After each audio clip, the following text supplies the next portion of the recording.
11 Noticias Matutino.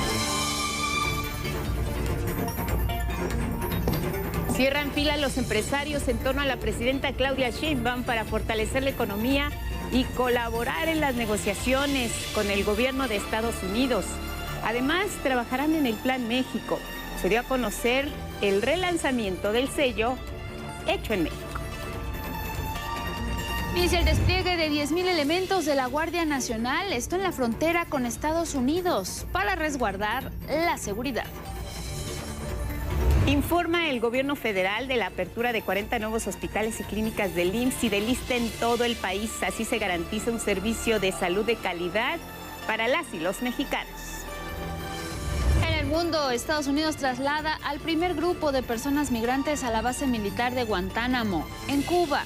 Se trata de 10 ciudadanos de Venezuela, presuntos integrantes de la pandilla Tren de Aragua.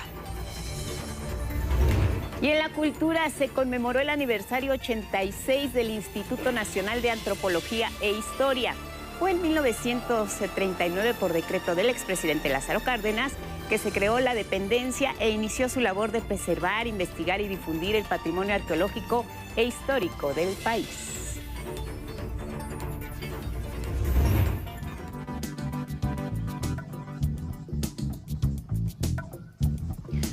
Con año llega la celebración a San Juan de los Lagos, esto en el estado de Jalisco. Miles de peregrinos caminan con fervor para festejar a la Virgen de San Juan de los Lagos. Aunque se le visita todo el año, particularmente en diciembre, enero y febrero, es cuando hay más afluencia de visitantes. Con danzas tradicionales y prehispánicas, celebran sobre todo y agradecen por los favores recibidos en todo el año.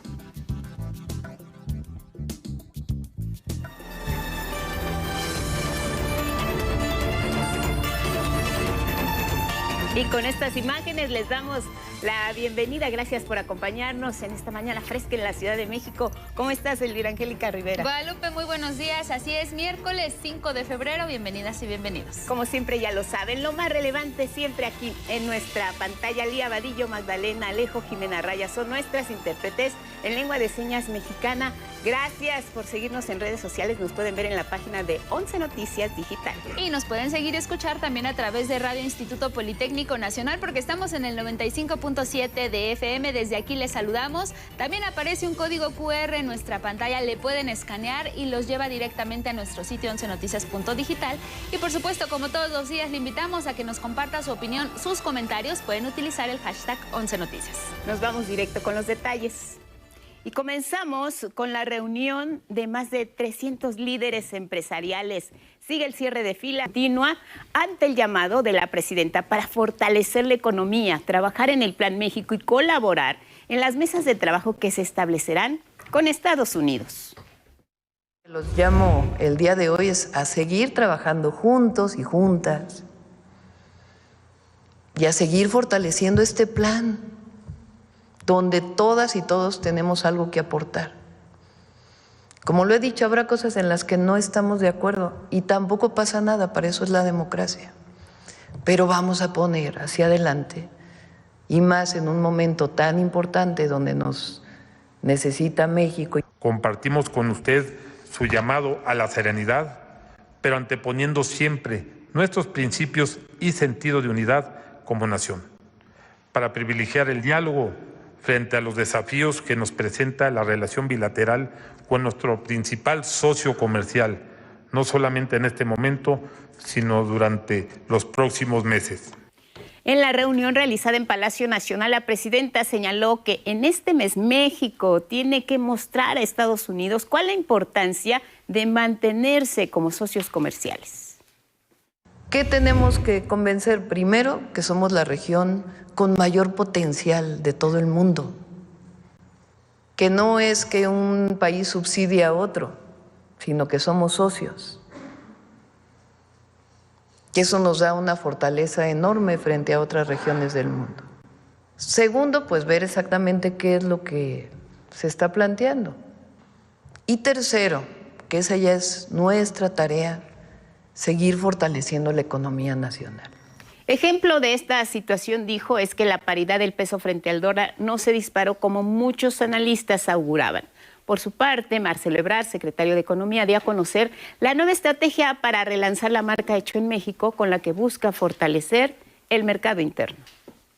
Pues vamos a pedirles que nos apoyen, que nos ayuden para el relanzamiento de esta tarea, Hecho en México. Que iniciemos a más tardar, es la instrucción que tengo, pues el día 3 de marzo.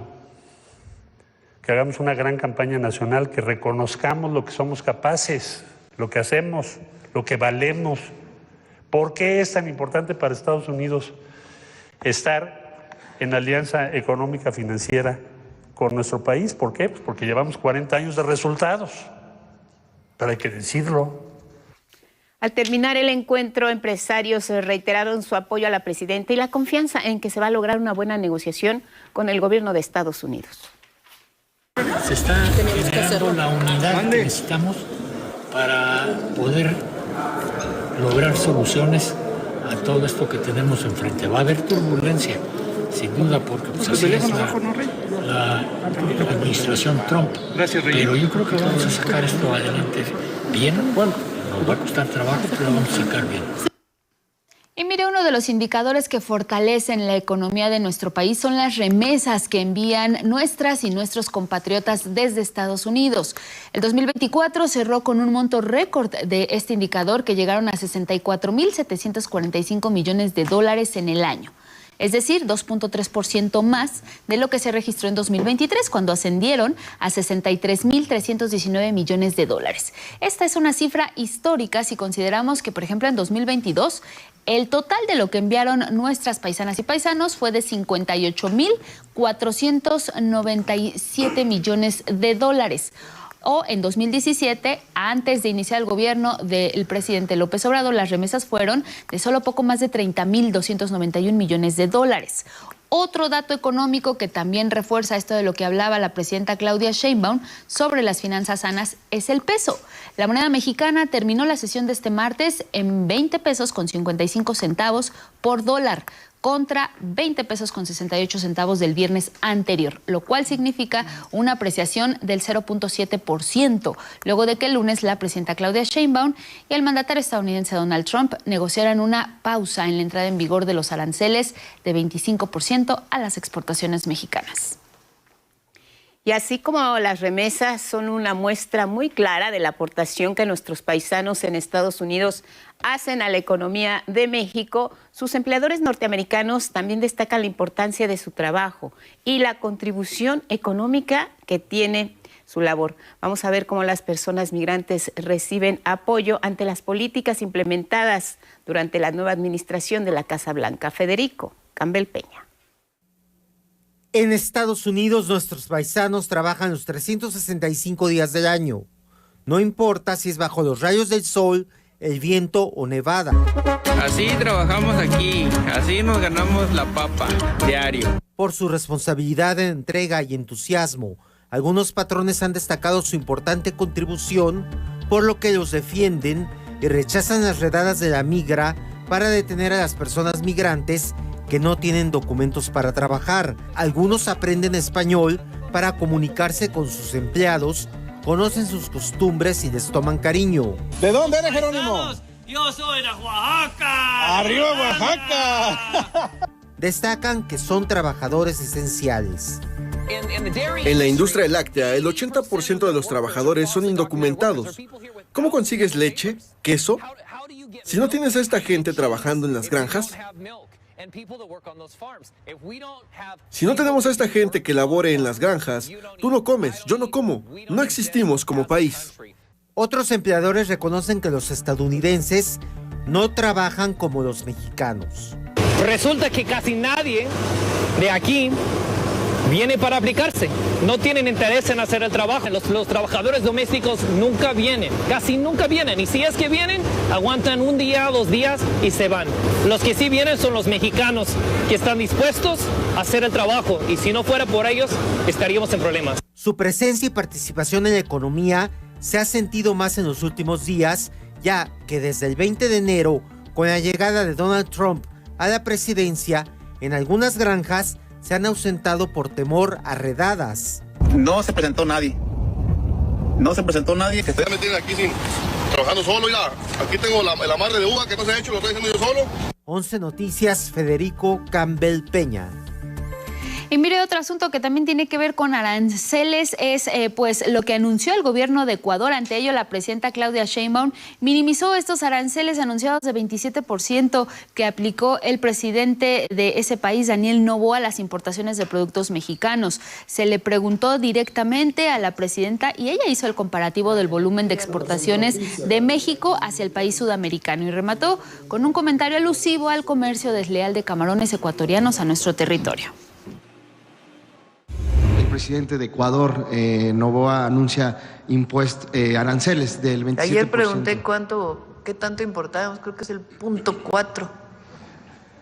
Ya con eso te respondo. Ok, bueno, le iba a preguntar si existe algún plan para... Son más ricos los camarones de Sinaloa que los de Ecuador, la verdad.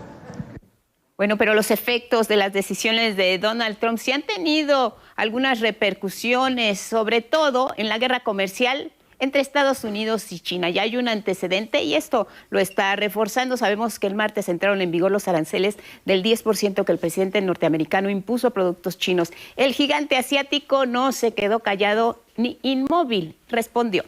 También aplicará aranceles adicionales a ciertos productos estadounidenses y esto será a partir del 10 de febrero. Serán del 15% al carbón y al gas natural licuado y del 10% al petróleo, a la maquinaria agrícola, a los automóviles con motores de gran calibre y a las camionetas.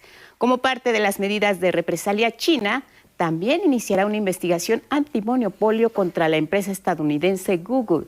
Aunque este buscador está bloqueado en el Internet chino, se verían afectados sus negocios con compañías del país asiático. Y los canadienses también ya reaccionaron al anuncio de Trump de aplicar aranceles. Les contábamos de este boicot contra productos estadounidenses, precisamente convocado por el premier Justin Trudeau para solo comprar productos fabricados en Canadá. El gobierno de la provincia de Ontario retiró ya las botellas de alcohol estadounidense en las tiendas y esto pues va a continuar. Y vamos a retomar los temas de la mañanera que tienen que ver con seguridad, y es que la presidenta Claudia Sheinbaum afirmó que denominar a los grupos del crimen organizado como grupos terroristas no ayuda en la lucha contra el narcotráfico. Esto luego de que Canadá informara que también va a catalogar así a los cárteles de la droga, tal y como propone hacerlo el presidente Donald Trump. Nosotros no creemos que sea la mejor forma de coordinación y cooperación. Nosotros creemos que no ayuda el catálogo de terrorista y que hay muchas otras formas de colaboración, de coordinación en el marco de nuestras soberanías que podemos utilizar para ayudar a la crisis de fentanilo que tienen en Estados Unidos. Ellos tienen que hacer también, obviamente, su parte en su país, pero que no ayuda el catálogo de terroristas. Tras ser cuestionada sobre las acusaciones que hizo la Casa Blanca respecto a que el gobierno de México mantiene alianzas con el crimen organizado, la mandataria indicó que esos señalamientos se refieren a administraciones panistas, como la de Felipe Calderón. Incluso expuso la publicación que realizó la Casa Blanca a través de la red social X. Ahí se hace alusión al exsecretario de Seguridad Pública, Genaro García Luna, que fue sentenciado a 38 años de prisión por conspiración para el tráfico de drogas y por nexos con organizaciones criminales. The White House. ¡Tarán!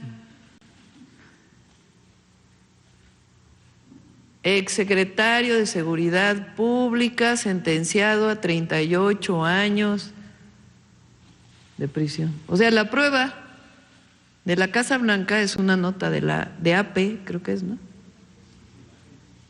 Sobre García Luna. Y bueno, en más sobre seguridad y como parte de los acuerdos entre México y Estados Unidos de posponer la imposición de aranceles, ya comenzó el despliegue de 10,000 elementos de las Fuerzas Armadas que están ya en la frontera norte. El objetivo es frenar el trasiego de fentanilo y contribuir también al tema migratorio. El nombre de este operativo es Frontera Norte. La movilización inició en el campo militar número 1 de la Ciudad de México, donde se concentraron 2,700 efectivos provenientes de Hidalgo, de Tlaxcala, del Estado de México, de Puebla y de Veracruz.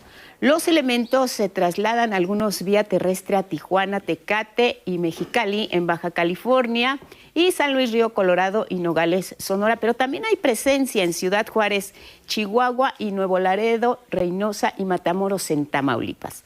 De la mano con este esfuerzo, la presidenta Sheinbaum reiteró que Estados Unidos se comprometió a investigar también de su lado el tráfico de armas a nuestro país, que será atendido, dijo, durante las reuniones bilaterales en materia de seguridad.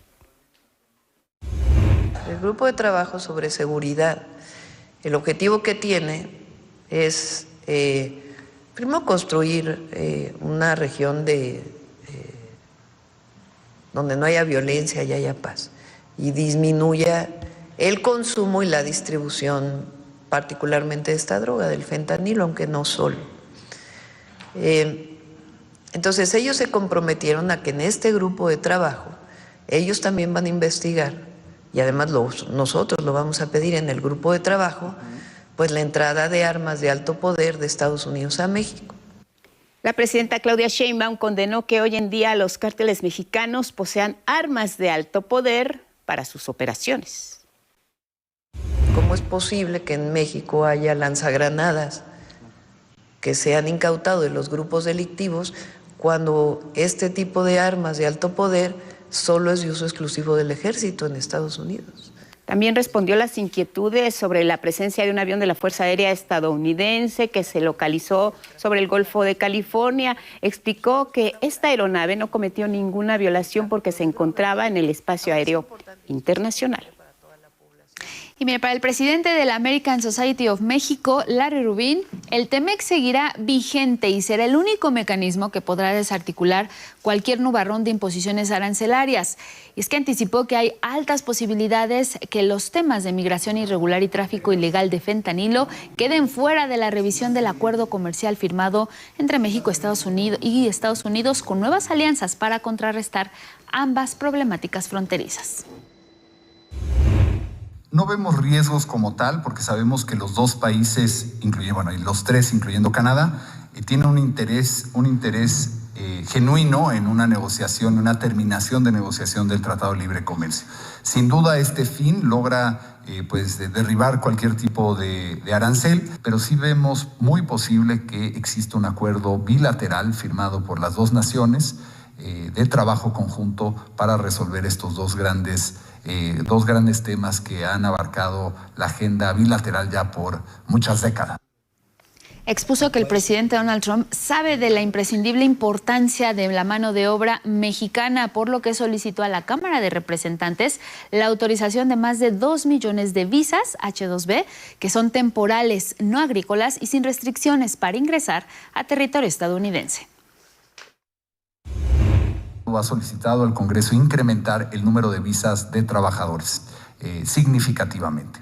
Entonces, estas acciones demuestran que entiende claramente que se necesitan trabajadores migrantes en Estados Unidos y aplaudimos esta acción del Ejecutivo porque sabemos que aunque es difícil de discutir en el Congreso, que será el que lo apruebe, será importante, pues evidentemente, para los empresarios en Estados Unidos. El representante del empresariado norteamericano radicado en nuestro país insistió que aunque es poco factible adelantar la revisión del TEMEC antes de 2026, sería una estrategia positiva para dar certidumbre a la inversión en los tres países.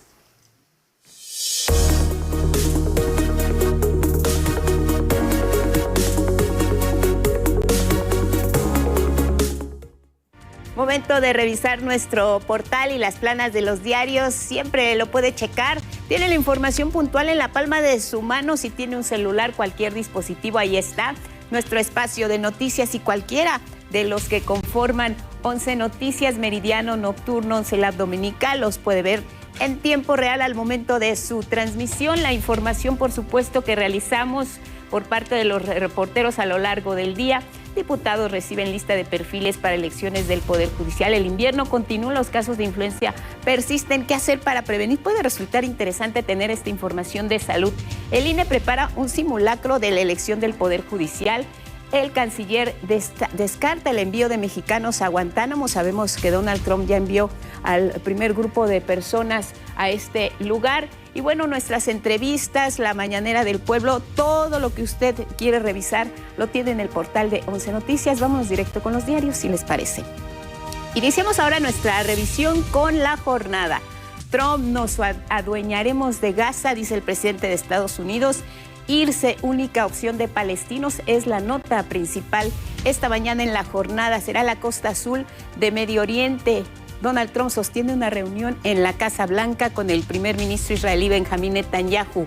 Jordania y Egipto deben acoger a los habitantes de la Franja de Gaza, insiste el presidente de los Estados Unidos. Estiman en 450,000 millones de pesos costo de violencia por armas ilegales, dice esta mañana el diario La Jornada. Ganamos un mes para convencer a Estados Unidos de seguir siendo socios. La presidenta Claudia Sheinbaum. De La Jornada, vámonos a revisar ahora otro de los diarios. Excelsior: en primera plana, relanzarán el sello hecho en México. Les dimos ya los detalles de esta decisión del sector empresarial y el gobierno de nuestro país. Y también crearán protocolos contra males crónicos, abrirán 47 hospitales a nivel nacional. A cerrar la frontera, la presencia de la Guardia Nacional con esta tarea de frenar el fentanilo y también poner orden en materia migratoria. De Excelsior revisamos ahora la primera del Universal a 8 columnas. México cumple acuerdo, inicia el despliegue de tropas en la frontera con los Estados Unidos con la presencia y reforzamiento de la Guardia Nacional. 1,500 elementos por ahora para contener el paso de migrantes y el fentanilo. Y por último, nos vamos a ver otra de las portadas. El Financiero: alcanzan remesas nivel máximo en 2024. Pausa.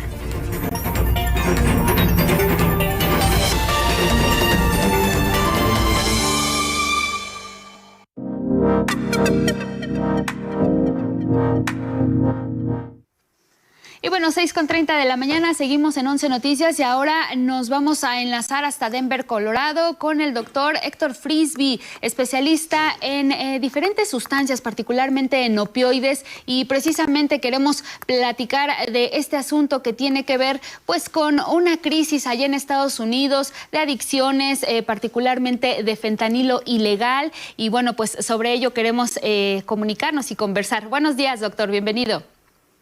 ¿Cómo están? Buenos días. Un saludo a todas las personas. Pues, doctor, se ha hablado en las últimas semanas particularmente pues de esta crisis del fentanilo ilegal en las calles, específicamente de Estados Unidos, en donde sabemos que se enfrenta adicción muy importante a esta sustancia, pero también tiene un antecedente que tiene que ver con una crisis de los opioides. Usted, como especialista en sustancias, en diferentes sustancias, incluso en opioides, ¿qué nos puede compartir de su análisis respecto a la responsabilidad que tendría cada organismo, institución, sobre esta crisis que se vive allá en Estados Unidos, que se le ha querido atribuir únicamente a los cárteles de la droga? ¿Cómo lo ve usted? Mira, esta es una historia muy larga que se remonta a más de 100 años. Estados Unidos es un país en el cual hay una sed por consumo de drogas muy importante que inicia desde los años escolares. Y esta crisis que se está viviendo aquí está causada por dos factores. Uno es la corrupción dentro de las estructuras reguladoras sanitarias, como la FDA, que es quien aprueba o desaprueba que se puedan vender sustancias, que autorizó medicamentos como la oxicodona de larga duración, principalmente, y la oxicodona de corta duración para el manejo del dolor. Y empezó también a prescribir fentanilo para todos los pacientes. El fentanilo tiene unas indicaciones médicas precisas para fines de dolor, para fines anestésicos, se utiliza para ello, pero se empezó a utilizar para dolor en pacientes no terminales, es decir, pacientes que no iban a morir. Incluso se utilizaba en niños. Y esto fue una crisis que se creó desde las prescripciones y se obligó prácticamente a los médicos a prescribir estos medicamentos, y el paciente se quejaba que seguía teniendo dolor con su seguro médico, con las autoridades de salud. A ti te castigaban porque no prescribías ese tipo de medicamentos. Y entonces se fue creando la necesidad en muchísimas personas para consumir esos productos. Y el otro eje sobre el que se mueve, además de la corrupción de las autoridades sanitarias, es la corrupción de las estructuras de justicia. Aquí la policía no ves que saque noticias de que detuvieron a los cárteles dentro de los Estados Unidos, que los hay, seguramente los hay, yo no me dedico a la policía, pero aquí tú puedes ir no más lejos de 2 kilómetros y encuentras a alguien que te pueda vender drogas ilícitas. Y el problema es que, pues, como ustedes saben, no son drogas puras, no te venden una tableta de fentanilo, te venden muchas veces una mezcla de muchas drogas y la gente no sabe qué es realmente lo que está tomando. Doctor, buenos días. Lo saluda Guadalupe Contreras. ¿Qué tan grave es ahora el consumo de fentanilo en la Unión Americana?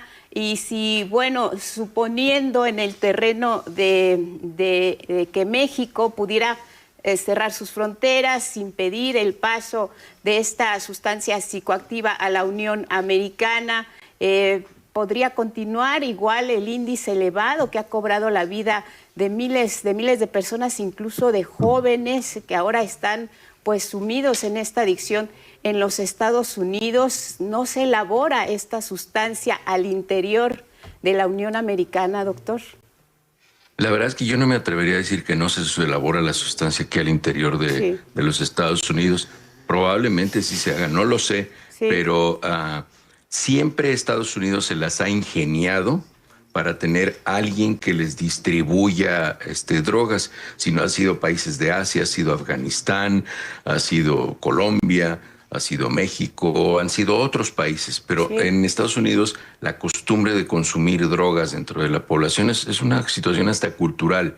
Si organizan una fiesta, una reunión de trabajo, de amigos, ya saben quién es el que va a llevar la droga. Es una cuestión muy fuerte arraigada a la cultura de los Estados Unidos y aunque pongan, yo puse ayer en la noche un tuit, aunque pongan 1 millón de soldados de la Guardia Nacional en la frontera, si no deciden combatirlo aquí adentro, el programa no va a terminar. Claro. Ahora bien, doctor, justo en ese sentido hay, digamos, una campaña particularmente en México de prevención de las adicciones. Pone énfasis en el fentanilo precisamente pues para evitar que los jóvenes aquí en México caigan en la adicción a esa sustancia y bueno, a otras drogas ilícitas. ¿Usted considera, igualmente como experto en sustancias ilícitas, usted considera que son efectivas las campañas de prevención? Y esto a propósito también de que en la llamada entre la presidenta Claudia Sheinbaum y el presidente de Estados Unidos, Donald Trump, se hizo mención a que México tiene una campaña particular para la prevención de adicciones al fentanilo y pues el mandatario estadounidense admitió o aceptó que se le puede enviar. ¿Usted considera que estas campañas funcionan para poder bajar el índice de letalidad y de mortalidad de las personas adictas? Claro. Las campañas que funcionan, y eso está demostrado, es desincentivar a la gente y no abandonar a las personas jóvenes, a las mujeres y a los hombres jóvenes, porque recuerden, un cerebro que se expone a una sustancia psicotrópica antes de los 21 años tiene hasta el 66% de quedarse adicto a una sustancia psicotrópica.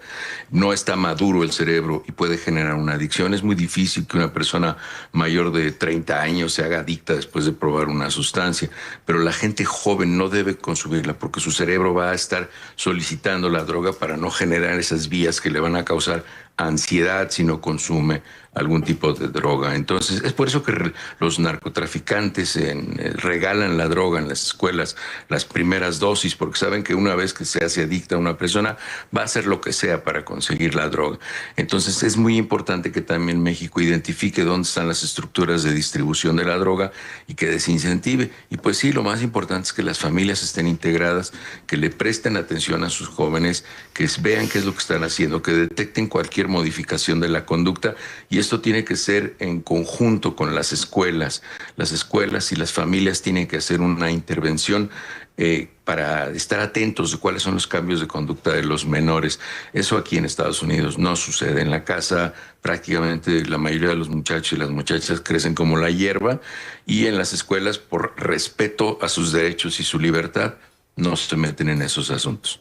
Claro, doctor, estamos hablando de una rehabilitación para una persona que utiliza este tipo de sustancias, porque el objetivo sería quizá ilusorio pensar que se va a terminar con las drogas, con el consumo. ¿Hasta dónde puede llegar ahora lo que sabemos en la ciencia para frenar los efectos del consumo de esta droga? ¿Es solo una rehabilitación? ¿Hay una cura? ¿Hay una contención a los pacientes o a las personas que llegan a consumir cualquier tipo de droga, incluso el fentanilo, que puede convertirse en una dosis mortal? Bueno, el fentanilo es un opioide sintético, entonces hay un tratamiento para ello. Se utiliza una sustancia que se llama buprenorfina y es muy probable que una persona adicta, que se hizo adicta a edades tempranas, vaya a necesitar tomar sustancias como la buprenorfina, que es una sustancia que bloquea los receptores para los opioides y quita esa ansiedad que tienen los pacientes con la dependencia de sustancias. Entonces, hay tratamientos que llevan un componente psicológico, psicoterapia. Se trata de tratar a los pacientes desde ese frente, pero se tienen que utilizar sustancias casi siempre en todos los pacientes para que se evite la tentación o la necesidad de consumir una droga, para que no vayan a tener síndrome de abstinencia. Y se les recomienda algo que es fundamental, que modifiquen sus entornos sociales en donde han consumido drogas, que cambien sus amigos, porque seguramente entre esos amigos es donde se consume droga.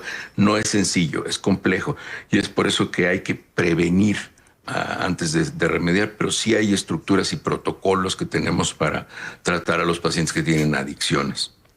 Un problema de salud pública como lo es el fentanilo y los opioides en Estados Unidos, doctor Héctor Frisby, tendría que ser abordado de una manera integral y no solo en el combate a los grupos del crimen organizado. Sí, claro, el combate a los grupos del crimen organizado, me atrevo a decir que es solamente una consecuencia de la corrupción que hay y de la falta de integración familiar. Si las familias estuvieran integradas, si no se permitiera realmente desde las estructuras de justicia que se produjera y se distribuyera las drogas, entonces en ese caso no habría necesidad de tener esas grandes bandas, como lo hemos visto desde los años del gobierno de Calderón, que prácticamente fortaleció la estructura del narcotráfico. Y pues bueno, tenemos a este señor García Luna en la cárcel y no es casual, ¿verdad? Que él era quien dirigía el narcotráfico desde las estructuras del poder y utilizaba todo. Entonces, eso es un problema en México que se va a tardar por lo menos unos 30 años en resolverse. Va a tardarse una generación. No es algo que se pueda resolver en 15 días. Pero mientras no se haga nada aquí, adentro de los Estados Unidos, vamos a decir que se cerrara la frontera y México dejara de producir mañana drogas, en primer lugar van a tener cientos de miles de adictos aquí en las calles en síndrome de abstinencia buscando una droga. Eso es lo primero que va a pasar. Y lo segundo que va a pasar es que Estados Unidos, para evitar ese problema y para satisfacer la necesidad de drogas, van a buscar otro país en donde sembrarlo. Las políticas públicas que apuntan hacia esta coordinación institucional las ve por delante en el panorama, y no solo hablando de la administración actual en la Casa Blanca, sino de una política pública que sea ya usual, que sea ya parte de lo que se tiene que hacer en los Estados Unidos. La tienen, los médicos tienen este apoyo, las instituciones de salud, el gobierno federal están integrados para responder a esta problemática, como bien nos dice, que pues llevará años todavía para poder enfrentarse, doctor. No, porque no lo han declarado como un problema de salud pública. La estructura que se tiene que utilizar para el combate del tráfico y el consumo de drogas se tiene que abordar desde la perspectiva de la salud pública. Claro. Y en la perspectiva de la salud pública, la prevención es lo más importante. Se sigue viendo como un problema policíaco o un problema de criminalidad, y no es ahí. La criminalidad es solamente una arista de este problema. Se tiene que atender como un problema de salud pública, es decir, se tiene que ir a las causas y se tiene que prevenir. Mientras no se haga eso, nunca van a contener el problema. Bien, doctor, pues como siempre le agradecemos su participación, nos da mucha claridad en torno a este tema tan delicado, porque tiene que ver la salud y ahora pues empañado por los temas políticos de uno y otro lado de la frontera. Un fuerte abrazo, doctor Héctor Frisby, especialista en salud pública y en estos temas tan sensibles de las adicciones. Gracias, doctor, buenos días. Un saludo a ustedes hasta México. Muchas gracias. Y tenemos más información precisamente proveniente de Estados Unidos. Este martes, el primer grupo de migrantes indocumentados fueron trasladados a la base militar de Guantánamo en Cuba. La prensa estadounidense reportó que son 10 ciudadanos venezolanos que presuntamente pertenecen a la pandilla Tren de Aragua y que están identificados como una alta amenaza. La administración Trump solo informó que son personas inmigrantes irregulares con antecedentes penales. Los primeros viajes de Estados Unidos a Guantánamo con migrantes ilegales se están llevando a cabo. No se permitirá que seamos un trampolín de criminales ilegales de naciones de todo el mundo. Además, El Salvador aceptó recibir la repatriación de sus connacionales, pero también criminales de otras naciones.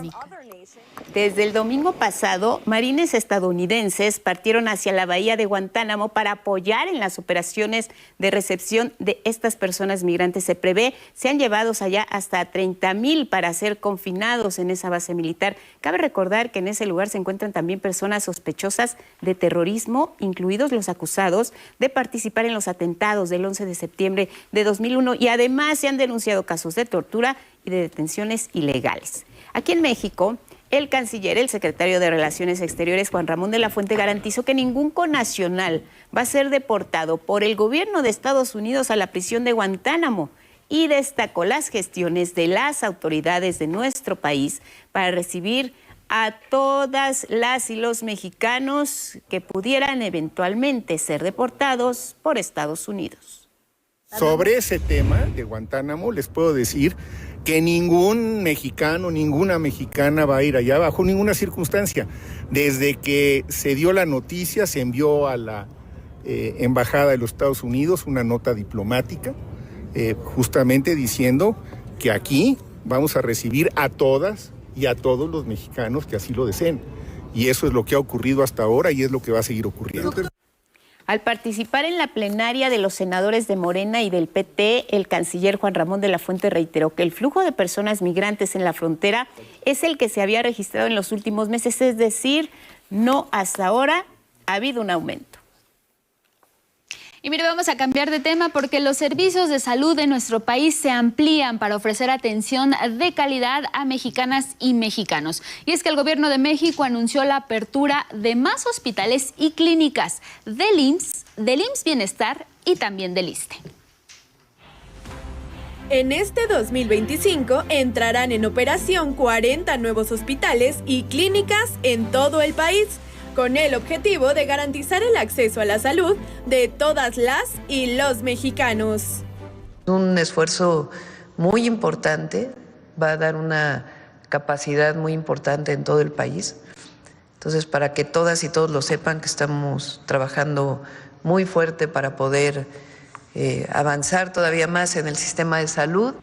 De ellos, 9 serán operados por el Instituto Mexicano del Seguro Social, el Hospital General Regional de Ensenada, Baja California, el de Tuxtla Gutiérrez, Chiapas, San Alejandro, Puebla, Zaragoza, Ciudad de México, Ticul, Yucatán, Guanajuato, Ciudad del Carmen, Campeche, Navojoa, Sonora y el de Tula, Hidalgo. Así como 6 unidades de medicina familiar. Una estará ubicada en Torreón, La Joya, Coahuila, otra en Piquito, Puerto Libertad, en Sonora, Ecatepec, Estado de México, Mérida, Yucatán, Santa Bárbara, Coahuila y otra en Juárez, Nuevo León. Por parte del IMSS Bienestar serán 12 hospitales nuevos y 8 unidades clínicas que estarán funcionando este año. 5 de estas nuevas instalaciones estarán ubicadas en Oaxaca, 3 en Zacatecas, 3 en Guerrero, 2 en Michoacán y 1 en las entidades de Yucatán, Veracruz, Baja California, Estado de México, Hidalgo, Morelos y Tamaulipas. El ISSSTE inaugurará 5 hospitales ubicados en Pachuca, Hidalgo, Torreón, Coahuila, Acapulco, Guerrero, Tampico, Tamaulipas y Tlajomulco, Jalisco. El gobierno federal informó que también se han adquirido 4.770 millones de medicamentos y demás insumos para la salud de los 4.982 millones que se tienen como meta para cubrir la demanda de 2025 y de 2026. Es decir, que se cuenta ya con un avance del 95.7%. y se lanzará una segunda ronda de licitaciones para comprar las 212 millones de piezas medicinales y de insumos que aún hacen falta. Esto ya incluye, dentro de lo que se ha comprado y adquirido, entrega directa en los almacenes estatales para que los medicamentos e insumos lleguen más rápido a las personas que los requieren, así como entrega directa para que lleguen todavía más rápido a algunos de los hospitales más importantes de nuestro país. Esto que se está comprando en términos originales significa que cada una de las instituciones agrupadas, las 26, puede comenzar a pedir y recibir los insumos a partir del 1 de marzo. Otra de las acciones que se implementará en materia de salud es que a partir de marzo, todas las instituciones públicas y privadas del país atenderán bajo los mismos lineamientos las principales enfermedades que se registran entre la población mexicana, como la diabetes, la hipertensión y enfermedades renales. Esto a través de los llamados protocolos nacionales de atención médica. Este es un avance muy importante de la Secretaría de Salud, que ayuda pues a la persona que está enferma a que haya una orientación al médico y que no solamente dependa del criterio del médico, que es muy importante, pero bajo una guía general que está orientada desde la Secretaría de Salud. 11 Noticias, Karen Ballesteros. En esta temporada se han incrementado los casos de influenza. Las autoridades del sector salud están haciendo un llamado a las y los ciudadanos, especialmente a quienes tienen una enfermedad crónico-degenerativa y a las personas adultas mayores, para que se vacunen contra cualquier riesgo, debido a que en los meses de enero y febrero, como nos dice Araceli Aranday, está aumentando el número de personas con el virus estacional. Autoridades de salud hicieron un llamado a la población a vacunarse contra la influenza, sobre todo a personas vulnerables como los adultos mayores. Y es que las defunciones por este virus aumentaron casi el triple en los últimos meses, según reportes de la Dirección General de Epidemiología. De octubre a diciembre de 2024 se registraron 12 defunciones, mientras que al corte del 31 de enero se contabilizaron 44 decesos por este virus estacional. La influenza en poblaciones con diabetes, por ejemplo, aumenta la posibilidad de muerte hasta en 5 a 6 veces, ¿sí? Pero, por ejemplo, también se ha visto que en personas adultas, como más de 60 años y con alguna predisposición a tener enfermedades cardíacas. En total, en toda la temporada invernal, es decir, del 15 de octubre de 2024 a enero de 2025, se han registrado 4.680 casos de influenza estacional. El virus de influenza se propaga todo el año, pero alcanza su punto máximo entre diciembre y febrero, por lo que las autoridades sanitarias exhortan a la población a vacunarse contra la influenza. El sector salud tiene disponible la vacuna. Segundo, que sí definitivamente tenemos un antes y después de pandemia. Inmediatamente después de los años más intensos de pandemia, la gente acudía a vacunación y la vacuna se terminaba incluso muy rápido. Desafortunadamente, esta actividad de irse a vacunar regularmente hemos visto que ha ido cayendo un poco. Actualmente, los centros de salud del IMSS Bienestar, las clínicas del IMSS e ISSSTE aplican la vacuna contra el virus de la influenza a partir de los 6 meses de edad y no se necesita ser derechohabiente. La vacuna que se recomienda aplicar cada 6 meses también se encuentra disponible en el sector privado. 11 Noticias, Araceli Aranday. En otros asuntos ya le informábamos sobre la desaparición del examen único para el ingreso al bachillerato. Ante esta información, pues jóvenes estudiantes contaron qué es lo que sienten respecto a que pues ya no se tendrán que preparar específicamente para este examen único conocido de Comipems. Hace unos días, la Secretaría de Educación Pública anunció la desaparición del examen para el ingreso a bachillerato que aplicaba la Comisión Metropolitana de Instituciones Públicas de Educación Media Superior, Comipems. ¿Qué les parece esta medida a las y los estudiantes? Está mejor, ¿no? ¿Sí? ¿Por qué crees que está mejor que ya no haya examen de la Comipems? porque ya no va a estar tan saturado. Está bien. En mi Comipens fue difícil. No estudié lo suficiente y tuve pocos aciertos. A mejor no da más fácil. ¿Sí? Sí, ya hubiera querido eso. ¿Sí? También está bien que los dejen así como lo más cerca que les quede de su casa. La mayoría de los estudiantes coinciden en la presión y los nervios que les generaba esta prueba y la decepción por no obtener los resultados esperados. Fue estresante, de hecho salí llorando del examen, porque la presión, es más que nada la presión como social, de los resultados que todos esperan que obtengas. ¿Cuáles eran tus primeras opciones cuando hiciste tu examen? A la 9, la 3, Vallejo y esta. Ok, ¿te quedaste hasta aquí tu cuarta opción? Ajá. Okay. ¿Y qué sentiste? O sea, porque cuando dijiste, oye, hasta la cuarta opción, ¿cómo te sentiste? Pues un poco decepcionada. En ese tiempo no tenía muy en claro mis metas, así que no me esforcé demasiado, pero ahora estaba confiando, me quedaba 2 puntitos de entrar a la prueba 9, bueno, para la UNAM. ¿Y cómo te sentiste cuando te quedaste en esta opción? Decepcionado, mal, dolido, pero pues hay que echarle ganas y a esforzarme para entrar a la UNAM este año. Aunque hay quien también considera que sería mejor mantener el examen y fomentar que las y los estudiantes se esfuercen por obtener los resultados que desean. Yo creo que pues también debería uno de hacer el esfuerzo para poder entrar a una buena escuela. ¿Crees que es mejor que se mantuviera entonces el examen? ¿Tú crees que sería mejor que se mantuviera? Pues sí, yo creo que sí. Me parece que no es la opción. Yo creo que ese tipo de competición es muy importante para ver quiénes de verdad quieren estudiar y quiénes no. Bueno, yo en lo personal. Ok. El 14 de febrero se publicará la convocatoria para que los estudiantes de tercero de secundaria registren las 10 opciones de bachillerato de su preferencia. Este sistema les garantizará un lugar en educación media superior. Cabe recordar que el IPN y la UNAM continuarán aplicando su examen de ingreso. 11 Noticias, Judith Hernández.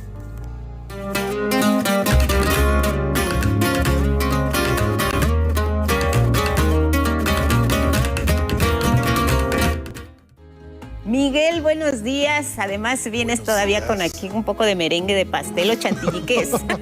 Cuéntanos. Sí, y el eco de los mariachis. Aniversario de Lina. Exacto, 86 años, imagínate. Ayer recordaron a qué se debió la creación. Ajá.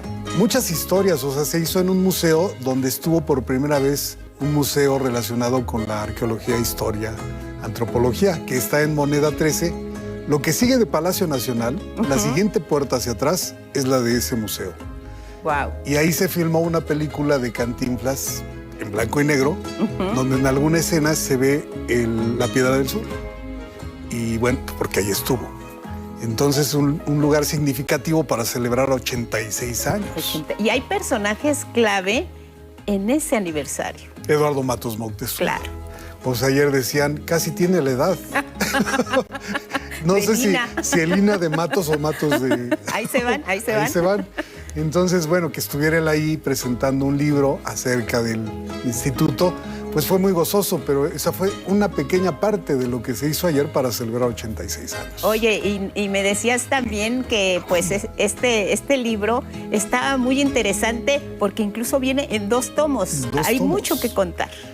Y todo lo que habrán dejado fuera, porque... Claro, siempre. Pues hay anécdotas de todo tipo. Por ejemplo, ayer contó algo muy atractivo de anécdota. El descubrimiento de los restos que supusieron que eran de Cuauhtémoc en Ixcateopan. Y luego cómo se crearon comisiones para ver si son o no son. Y luego que determinaron las comisiones, pero cuál era la creencia del pueblo. Entonces es muy interesante el asunto. Claro, porque para la gente efectivamente era... Pues cuando dicen aquí están los huesos, claro. Qué bueno, pues es Ixcateopan, ¿no? Pero el procedimiento científico decía que no. Híjole. En fin. Pues regresamos con esa nota después de la pausa. Parece estupendo.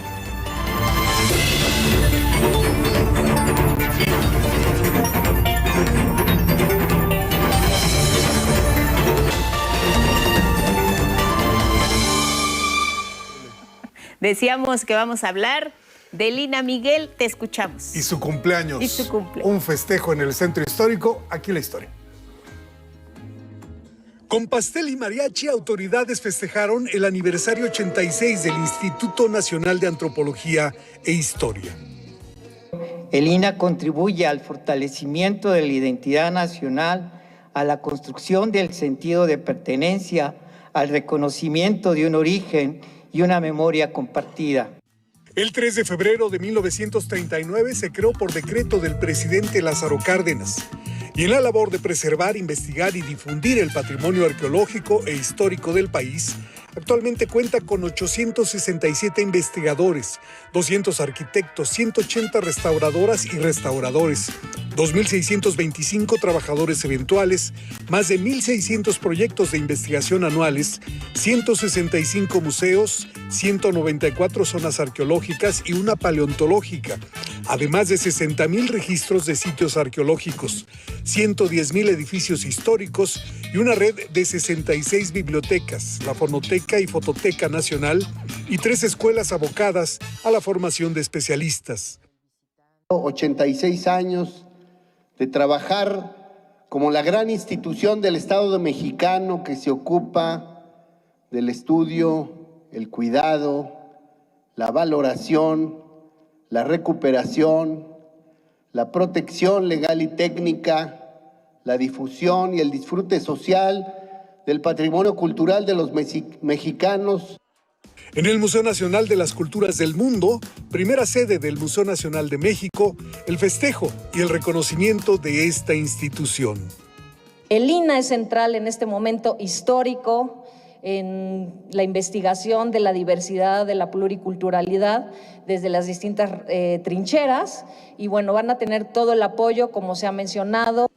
86 años del INAH y mucha vida por delante.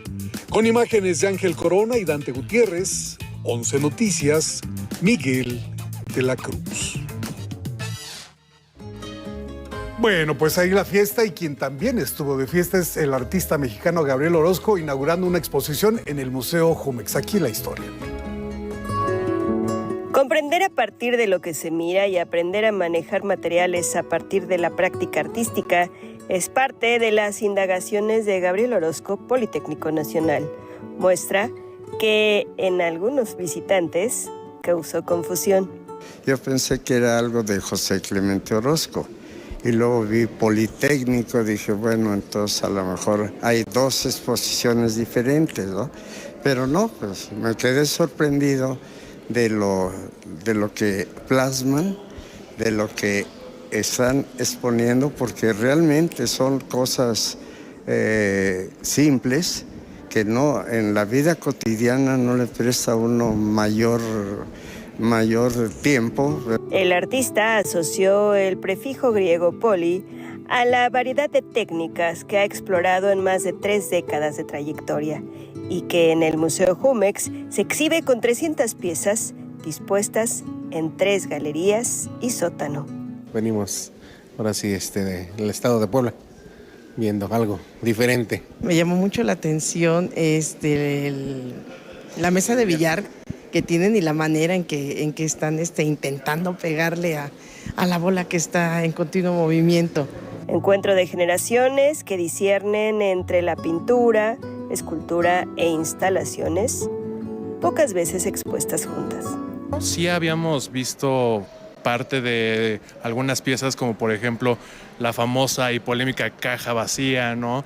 Los cuadros del patrón que él maneja, pero es muy interesante ver el recorrido del artista en las últimas décadas y también conocer parte de su historia ha sido muy, muy interesante. Básicamente es un hombre que tiene aquí el barro y lo aprieta y es un corazón.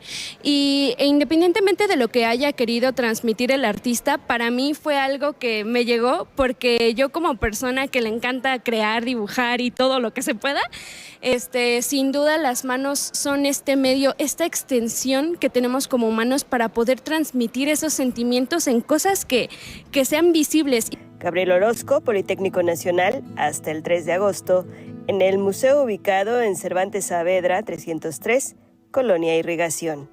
Con imágenes de Cristian Aguilar, 11 Noticias, Saray, Campeche. Vámonos al libro del día, es El Estado Planetario de Leonardo Dajandra, editado por Avispero. Este libro en voz de su autor. Mi obra tiene una característica que es la complementación del sistema y método. Por eso casi siempre hago trilogías. Y esta trilogía del conocimiento, que empezó con la gramática del tiempo, siguió con filosofía para desencantados y ahora del estado planetario. Entonces, son capítulos que tocan temas cruciales, la ética, la libertad y todos con su contraparte. Para ética, libertad, la relación del individuo con la sociedad, la relación de las sociedades con el planeta. Yo solo percibo la manera de evolucionar como una dialéctica complementativa, no confrontativa. La ciencia, la espiritualidad, el hombre y la mujer, el gobernante y el gobernado, el empresario, el trabajador. Pero eso requiere fundamentos éticos. De ahí voy enfocando mis capítulos. Ella me dijo que era... Bueno, y leo con el 11, avanzamos hoy a la página 100 de Cochabamba de Jorge Fernández, editada por Alfaguara, cuya sala de lectura, como ya he dicho, es el sábado 15 de febrero en la 20ª edición del Festival de Literatura y Escritores de San Miguel de Allende. El X de hoy es de Ángel Cortés y dice: Javier se divertía con la explicación del nombre Huevos Divorciados, por aquello de las dos salsas que los bañan. Bueno, seguimos leyendo y hoy se cumplen 53 años de la partida de la poeta estadounidense Marianne Moore. En su honor, el poema del día, La Poesía, que en alguna parte dice: la poesía a mí también me desagrada. Hay cosas más importantes que todo este enredo. Y sin embargo, cuando se la lee, aunque sea con un desdén absoluto, se descubre en ella, después de todo, un lugar para lo auténtico. Quien lo solicite lo comparto completo por X, @MiguelD, solo la D, L.A. Cruz. Hasta aquí, Cultura. Y lo leíste con ese tono de me desagrada. Pero... Sí, para que vean que hay poetas que dicen, no le entiendo, ¿no? Hay que darle la intención. Gracias, Miguel, te vemos mañana. Nos vemos mañana. Hasta mañana, tenemos más.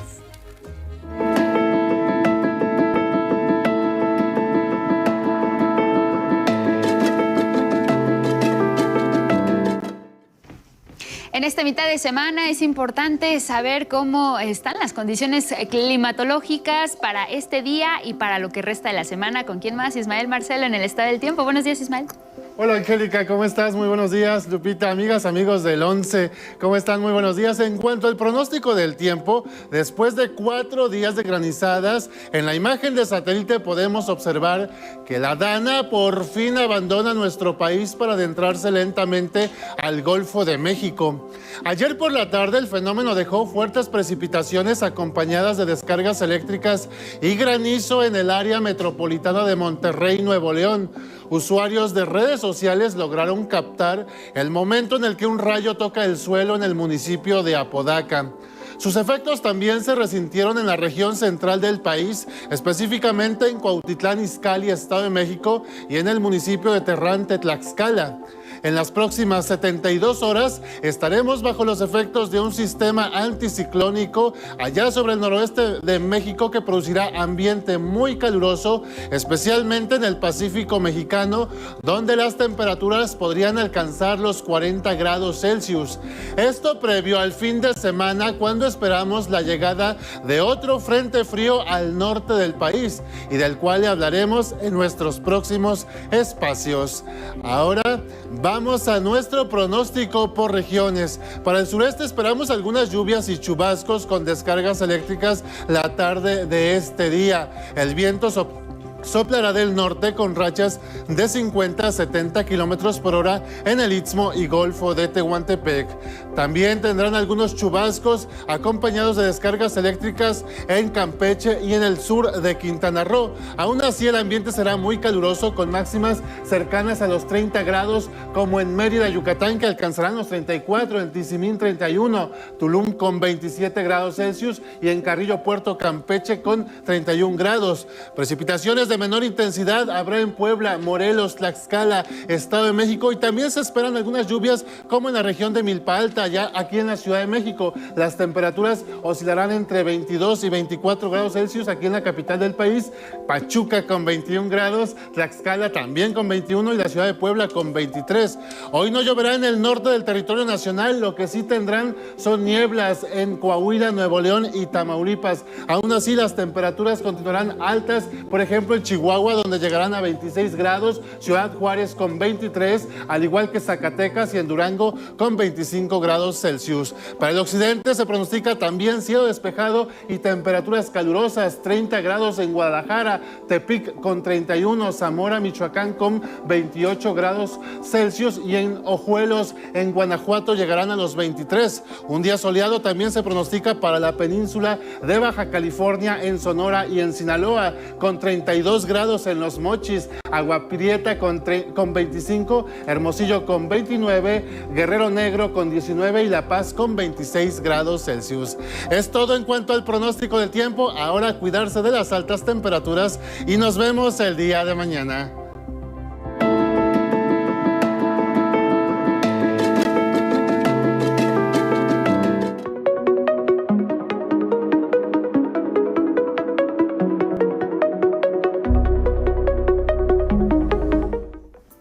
Tiempo de la ciencia. Bienvenido, Rafa. ¿Cómo estás? Buenos días, Rafa. Muy bien, pues con mucho gusto de saludarlas, muy buenos días y pues vamos a comenzar, si les parece bien, con asuntos de medio ambiente. Vamos a ver la importancia de los pantanos, los manglares y otros humedales a nivel mundial. Son zonas captadoras de una gran cantidad de CO2, de ahí el impacto que su destrucción implica para el medio ambiente. Veamos. Los pantanos son de los ecosistemas con menos glamour que se puedan imaginar. Su aspecto los ha convertido en el imaginario popular como refugio de seres indeseables, desde bandoleros, evadidos de la justicia, hasta ogros y espectros de lo más variado. Sin embargo, pantanos, manglares y otros humedales representan algunas de las áreas más ricas e importantes del entorno natural. Su capacidad para captar CO2 atmosférico es notable. Por ejemplo, una hectárea de manglar, veíamos el otro día, puede almacenar 3.754 toneladas de carbono.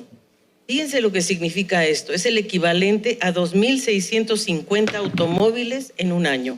Aún más, el impacto económico de su pérdida también es inmenso. En 2022, Violeta Seth-Zangari, de la Universidad Autónoma de Baja California, evaluó el costo de la pérdida de humedales costeros en nuestro país y la cifra rondó los $6.500 millones al año.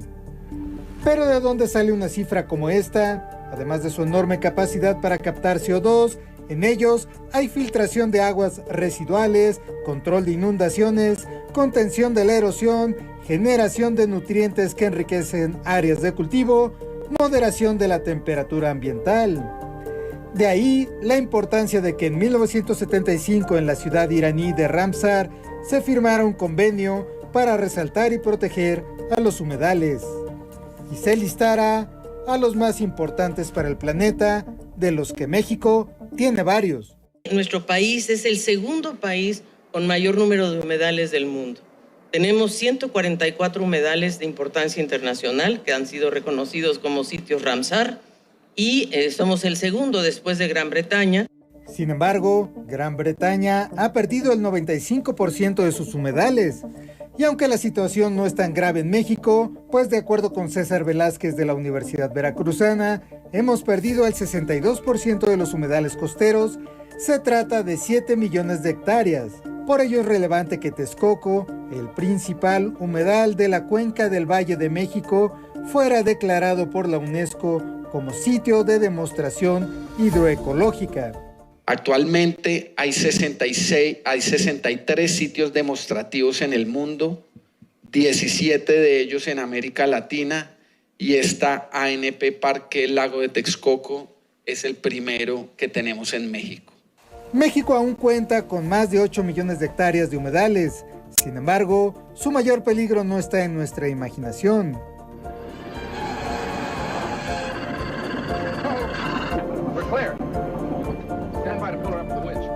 Sino en su posible desaparición.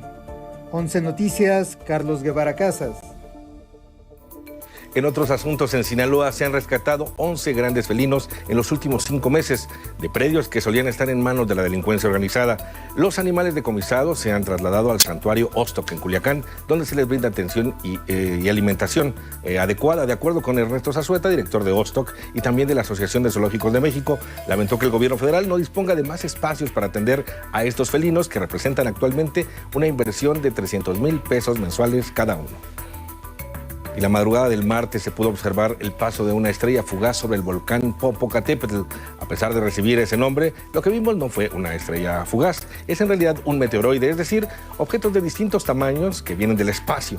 Este fenómeno luminoso se produce cuando penetran a la atmósfera terrestre a una muy alta velocidad, atraídos por supuesto por la gravedad, se queman con los gases atmosféricos y dejan breves destellos de luz a lo largo de su trayectoria, que es precisamente lo que pudimos observar. Estos meteoroides, que pueden alcanzar velocidades de hasta 250.000 kilómetros por hora al ingresar a la atmósfera, es un fenómeno que no tiene un patrón de previsibilidad y puede ser observado en cualquier región del planeta y en cualquier momento del año.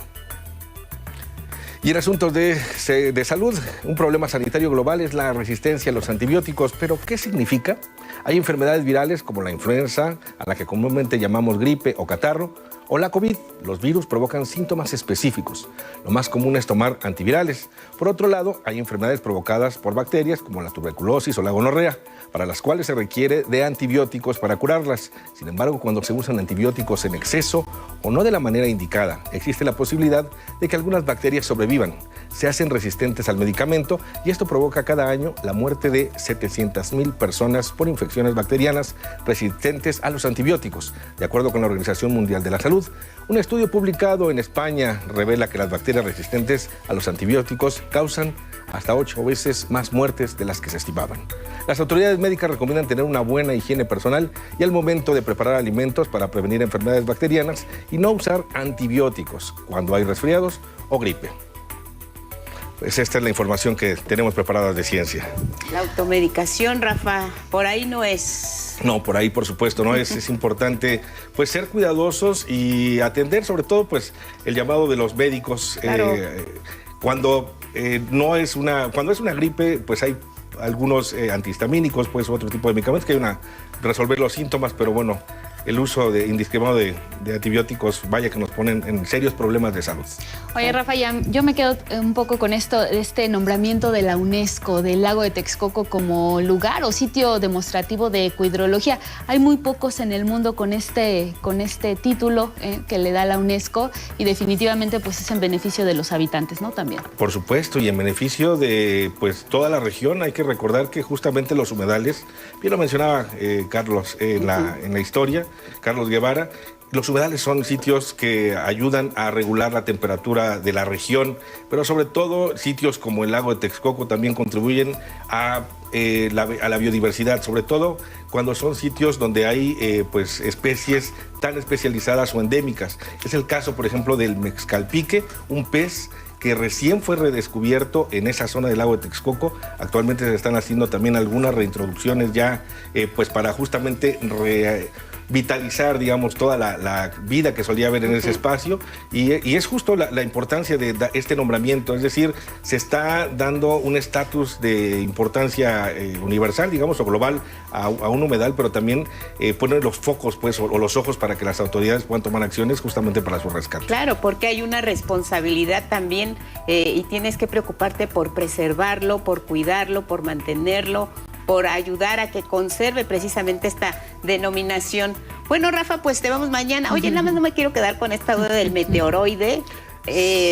Dices, eso es lo que se observó en el Popo y mucha gente decía, bueno, ya estábamos con la versión de Un Mundo Nos Vigila, ¿no? Exactamente. Finalmente se aclara, es un meteoroide, pero este meteoroide se va desgastando o conserva su tamaño desde que viene del espacio hasta la Tierra. No, se va desgastando, pero fíjate que es un fenómeno muy interesante. A mí me gusta verlo como una gota que cae, por ejemplo, en una sombrilla, en una lluvia.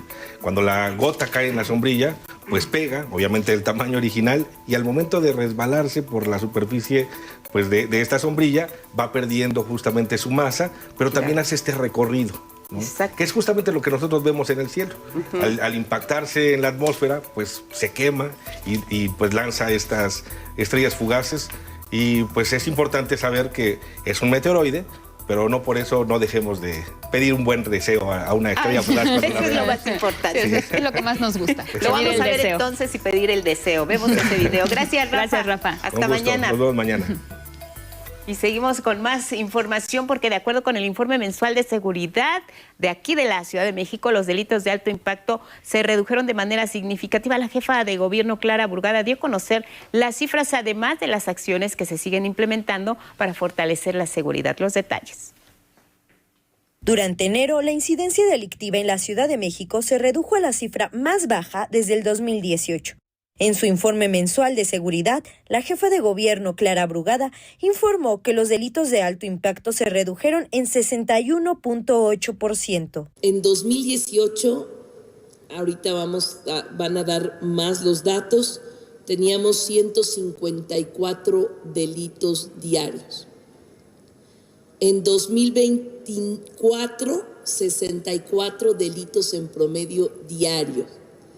Y en enero del 2025, 49.5 delitos. Esa es la disminución que hemos tenido en este mes de enero.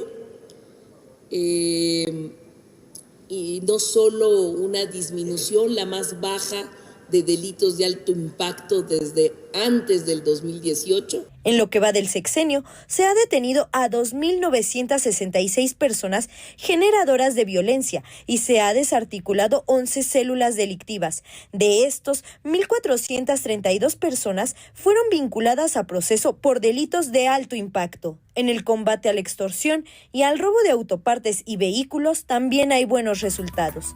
De octubre a enero se han asegurado 708 toneladas de autopartes y 192 vehículos, y en la línea de denuncia de extorsiones se atendieron 837 reportes. Son 837 reportes, de esos hay que señalar que prácticamente el 90% son tentativas de extorsión de fraude telefónico o de extorsión telefónica, es decir, menos del 10% tiene que ver con extorsión diferente de telefónica o digital. Dentro de las medidas para fortalecer la seguridad, la jefa de gobierno anunció que en el Ajusco se instalarán cámaras de vigilancia del C5, luminarias y se incrementará la presencia policial para combatir las desapariciones en uno de los focos rojos de la Ciudad de México. Vamos a mejorar esta zona del Ajusco para evitar y dejar que sea un lugar donde aprovechen para cometer delitos o para desaparecer personas. Así que no queremos que el Ajusco sea un lugar sinónimo de abandono.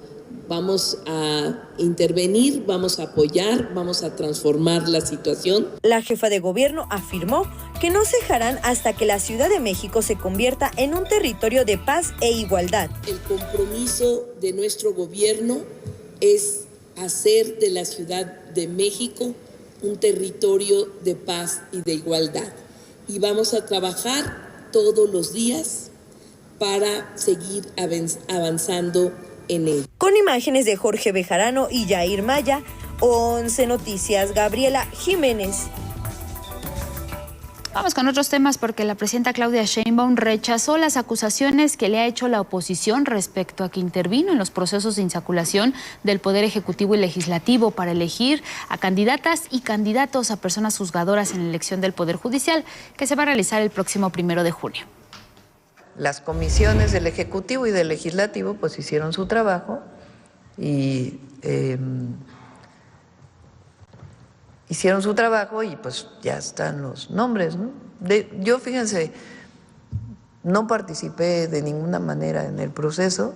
Bueno, que la presidenta no estuvo ahí metida con la comisión, palomea tacha sino que fue un trabajo que hizo la propia comisión y que decidió seleccionar a estas personas y que por tómbola pues ya quedaron, ¿no? Igual el Legislativo. Sheinbaum Pardo además informó que decidió no invitar a ningún representante del Poder Judicial al evento de la conmemoración del aniversario número 108 de la promulgación de la Constitución mexicana que se va a realizar este miércoles allá en Querétaro.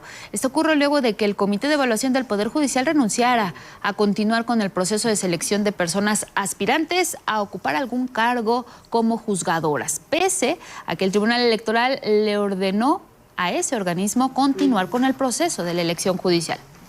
No está invitada, la Corte no está invitada. O sea, y no va a haber ningún representante. Va a estar el Poder Legislativo y el Poder Ejecutivo. Somos republicanos y somos respetuosos, pero también pedimos respeto. Es una relación mutua de respeto, de un lado y de otro. Entonces, hasta ahora, la Corte, pues, ¿qué es lo que ha estado haciendo la mayoría de los ministros de la Corte?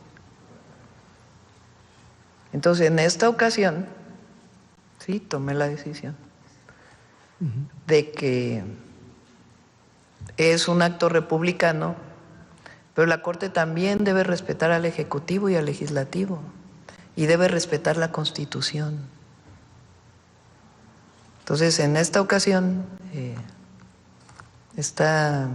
tomé la decisión, es un acto que organiza el Ejecutivo, pues de que vamos a estar dos poderes.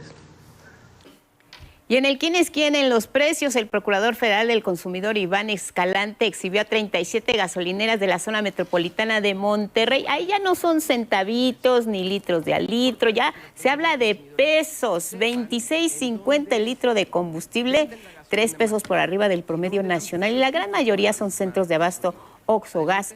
4, dijo, de Petro 7 y 2 de la marca BP, para que los consumidores de Nuevo León, ojo, tomen nota. Pero miren las que están en rojo, 25.99 a 26.50, teniendo un índice de ganancia de entre 4.37 y 5 pesos con 16 centavos por litro, es decir, a la bolsa del gasolinero se van 5 pesos por litro. En este sentido, el gobierno federal busca llegar a un acuerdo con distribuidores de gasolina para fijar un precio máximo a los combustibles, tal como se hizo con los costos de insumos de la canasta básica. Así lo adelantó la presidenta Sheinbaum.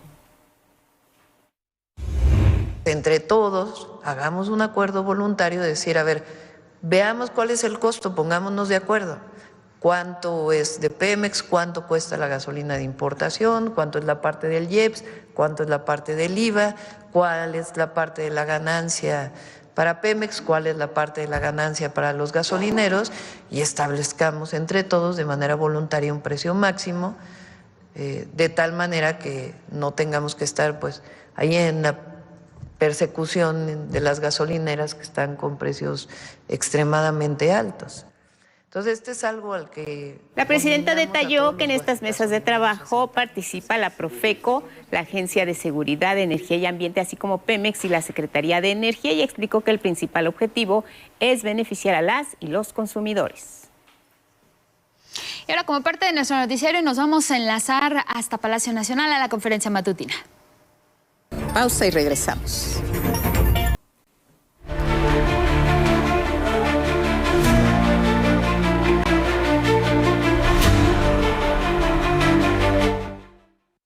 Regresamos con más información aquí en el estudio tras concluir la conferencia de prensa de la presidenta Sheinbaum allá en Querétaro. Más tarde, a las 11, encabezará el aniversario de la conmemoración de la Constitución de 1917, su promulgación. Y nos vamos con la agenda internacional porque miren, tras la reunión con el primer ministro israelí Benjamín Netanyahu en la Casa Blanca, el presidente Donald Trump anunció que su gobierno asumirá el control de la Franja de Gaza, que actualmente vive un proceso de reconstrucción. Tenemos más detalles en la siguiente historia.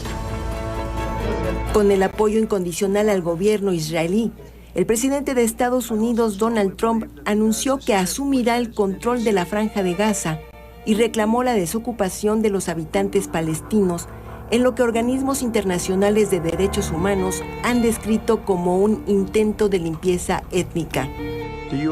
Estados Unidos se hará cargo de la Franja de Gaza y nosotros también haremos un trabajo con ella. Somos los dueños y seremos responsables de desmantelar todas las bombas peligrosas sin explotar y otras armas en el lugar, nivelar el lugar y deshacernos de los edificios destruidos, nivelarlo, crear un desarrollo económico que proporcione un número ilimitado de puestos de trabajo y viviendas para la gente de la zona. Tras reunirse con el primer ministro israelí Benjamín Netanyahu, Trump afirmó que Gaza no debería pasar por un proceso de reconstrucción y ocupación por la misma gente que estuvo allí, Luchó por ella, vivió y murió allí y tuvo una existencia miserable. Gaza es garantía de que van a acabar muriendo. Lo mismo va a pasar otra vez. Ha sucedido una y otra vez y volverá a suceder. Tan seguro como estás ahí, Peter. Así que espero que podamos hacer algo donde no quieran volver. ¿Quién querría volver? No han experimentado nada más que muerte y destrucción. En cambio, planteó: deberíamos ir a otros países de interés con corazones humanitarios. Y hay muchos de ellos que quieren hacer esto y construir varios dominios que finalmente serán ocupados por los 1.8 millones de palestinos que viven en Gaza, poniendo fin a la muerte y la destrucción y, francamente, a la mala suerte. Eso podría ser pagado por países vecinos de gran riqueza. En la oficina oval en la Casa Blanca, Trump provocó una risa en Netanyahu cuando declaró que los palestinos no se quieren ir de Gaza porque no tienen otro lugar a donde ir. Cuando se le preguntó si veía la zona como una zona de ocupación permanente, Trump respondió: esta noche está hablando de que Estados Unidos se apodere de un territorio soberano. ¿Qué autoridad le permitiría hacer eso? ¿Está hablando de una ocupación permanente?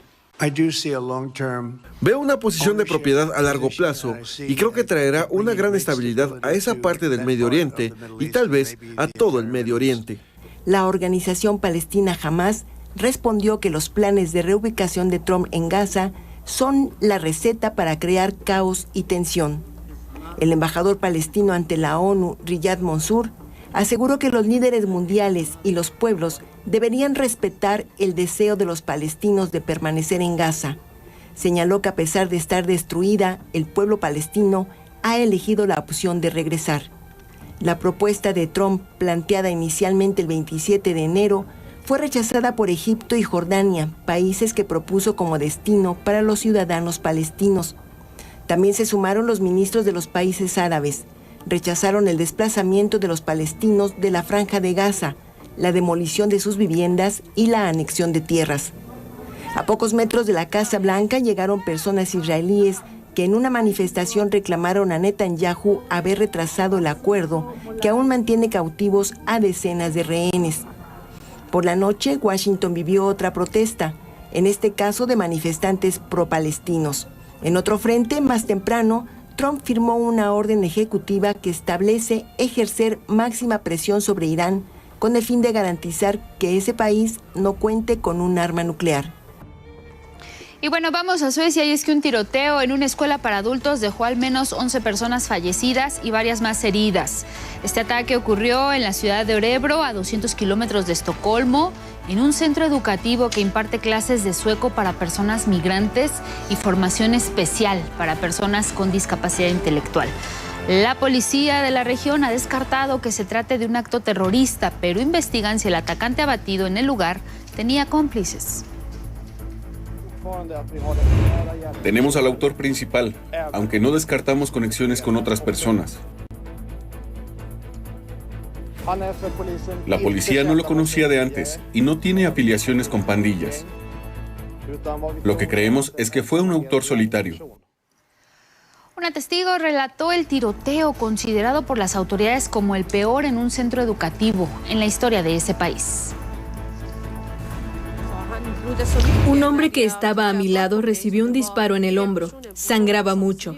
Cuando miré hacia atrás, vi a 3 personas en el suelo sangrando. Todos estaban conmocionados. Dijeron, salgan, salgan. Mi amigo y yo tratamos de salvarle la vida a esta persona. Ni la policía ni la ambulancia estaban en el lugar. La Embajada de México en Suecia informó que si algún connacional requiere apoyo, puede comunicarse directamente al teléfono +46 720 553-460 y pidió a mexicanas y mexicanos seguir las indicaciones de las autoridades locales. En Cisjordania huyeron las 300,000 personas que vivían en el campamento de refugiados de Jenin. La Organización de Naciones Unidas dijo que el campamento quedó vacío como consecuencia de la operación militar que el ejército israelí realizó en el lugar luego del inicio del cese el fuego en la Franja de Gaza. Con el argumento de eliminar a los grupos islamistas, el ejército destruyó casas e infraestructura. Además, mantiene severos ataques en otros puntos, también allá en el Medio Oriente, específicamente en Cisjordania. Y mire, en la isla griega de Santorini fue evacuada, y esto debido a los terremotos que sacuden continuamente ese lugar. Más de 9,000 personas entre habitantes y turistas han abandonado esa isla. Las autoridades han registrado 200 sismos de hasta 4.8 de magnitud en solo 48 horas.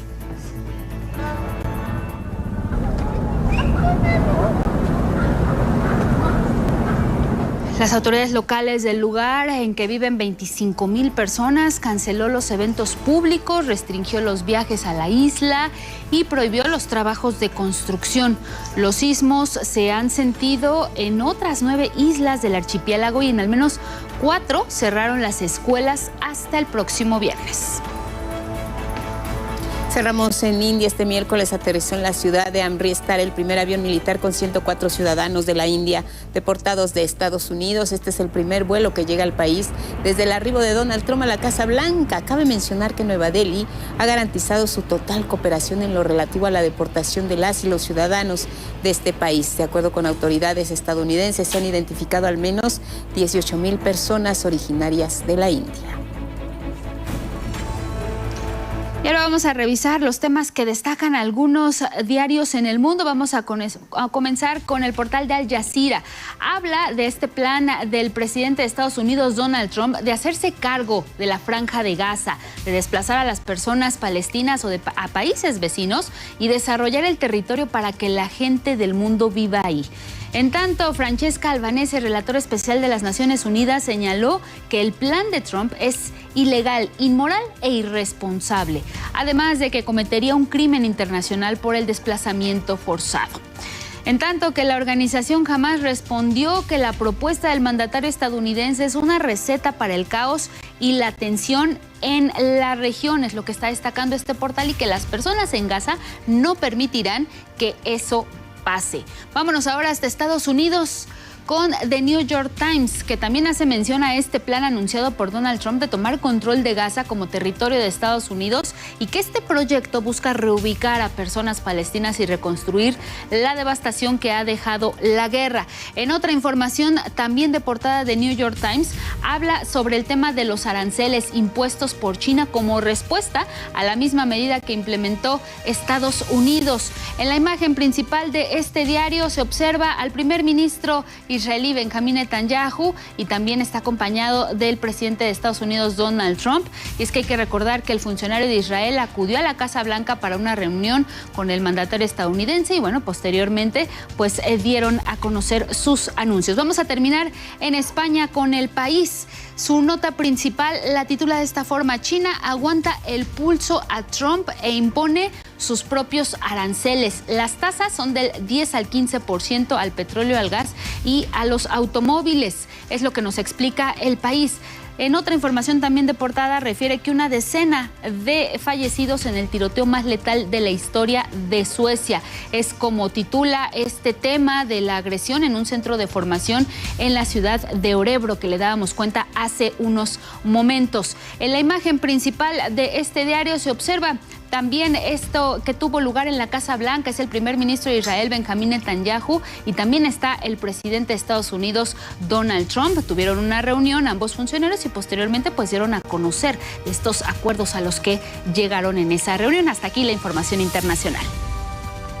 En asuntos de nuestro país, en Ciudad Juárez, Chihuahua, encargados de los albergues El Buen Samaritano y la Casa del Migrante alertaron que el flujo de personas migrantes ha aumentado en los últimos días, por lo que hicieron un llamado a la población y a las autoridades locales para apoyarles en la compra de alimentos y artículos de limpieza. A Oaxaca, la Fiscalía de ese estado identificó a varios de los presuntos responsables implicados en la desaparición de 7 jóvenes que hasta el momento se desconoce su paradero tras su viaje a esa región costera. El fiscal general Bernardo Rodríguez Alamilla precisó que los implicados ya han sido identificados. Se trata de presuntos integrantes de una célula criminal que opera en esa región dedicada a actividades ilícitas, entre ellas el narcomenudeo. La Fiscalía del Estado reveló que 6 de los 7 jóvenes desaparecidos cuentan con antecedentes penales por delitos como extorsión, cobro de piso, portación ilegal de armas, asalto a mano armada e incluso violencia intrafamiliar, siendo identificados como golpeadores de mujeres. Cada uno de ellos habría viajado por separado entre el 6 y el 7 de enero. Sin embargo, fue hasta el 13 de enero que sus familiares interpusieron denuncias por su desaparición. En 2 operativos distintos, elementos del Ejército y la Guardia Nacional desmantelaron un narcolaboratorio en Culiacán, Sinaloa, y un centro de almacenamiento de material para elaborar drogas sintéticas en Compostela, Nayarit.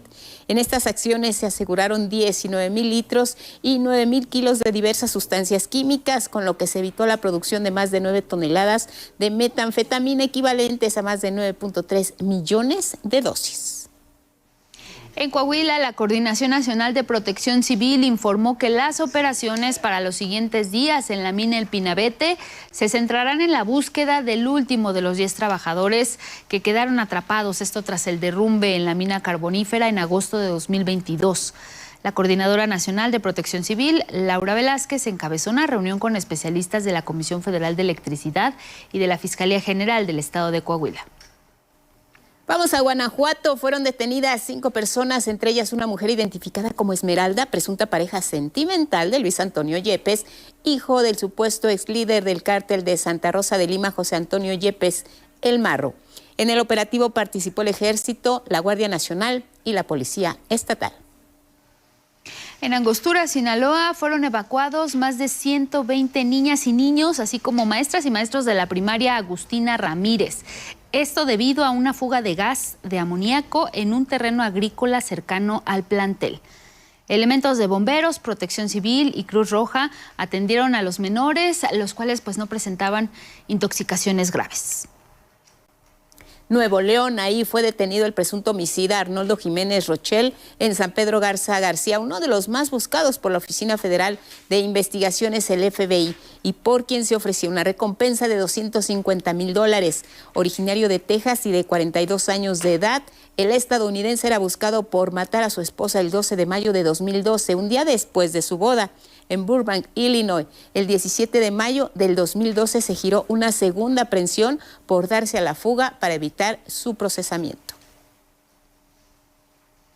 En Tamaulipas, en la carretera Tula-Victoria, ocurrió un accidente vehicular y es que volcó un autobús con pasajeros procedentes de Querétaro y fue a la altura del ejido La Florida de Jaumabe. 2 personas fallecieron y al menos 16 más resultaron heridas. Vamos a Tabasco. La Fiscalía Estatal confirmó que 7 personas murieron en un enfrentamiento entre grupos de internos en el Centro de Reinserción Social en Villahermosa. En un video se escuchan detonaciones de arma de fuego dentro del penal. Autoridades estatales confirmaron que la situación está bajo control y se investiga ya por otro lado este asunto. En el lugar fueron desplegados personal de la Policía Estatal, la Defensa y la Guardia Nacional. En tanto, el general de brigada Miguel Ángel López Martínez asumió la comandancia de la 30 Zona Militar con sede en Villahermosa. Publicó en redes sociales el gobernador Javier May. Bueno, vamos a cambiar de tema y es que la presidenta Claudia Sheinbaum se refirió este martes al cierre de la Agencia de Estados Unidos para el Desarrollo Internacional, USAID por sus siglas en inglés. Celebró la iniciativa del presidente Donald Trump y del magnate Elon Musk, quien realiza una auditoría civil del gobierno de Estados Unidos. La mandataria destacó que esa organización financiaba a grupos de oposición en diversos países. Por ejemplo, en México apoyó a varios grupos, entre ellos a Mexicanos contra la Corrupción. Este organismo, usado políticamente por su representante Claudio X González, aseguró que si Estados Unidos desea brindar ayuda, debe ser de manera transparente y directa, como lo hace México con los programas de bienestar en países de Latinoamérica, y así evitar incidir en la política interior de esas naciones. Tiene tantas cosas la USAID que la verdad sí mejor que la cierre. Y que en todo caso, si va a haber ayudas para distinto tipo, pues que abran otro tipo de canales, ¿no? Claro, Presidenta, también... que sean transparentes, que ese es el tema, el gran tema. Y miren, ya que estamos hablando de esta agencia norteamericana, veamos con más detalle cuáles sus funciones, de dónde obtiene recursos y por qué el presidente de Estados Unidos, Donald Trump, y Elon Musk han decidido cerrarla. Durante 64 años, la Agencia de Estados Unidos para el Desarrollo Internacional ha sido cuestionada de actuar como un instrumento de intervención política, disfrazado de cooperación. En países como Venezuela, Cuba, Nicaragua y recientemente México, se le ha acusado de intervenir en los asuntos internos, favoreciendo a sectores opositores y debilitando a gobiernos legítimamente electos.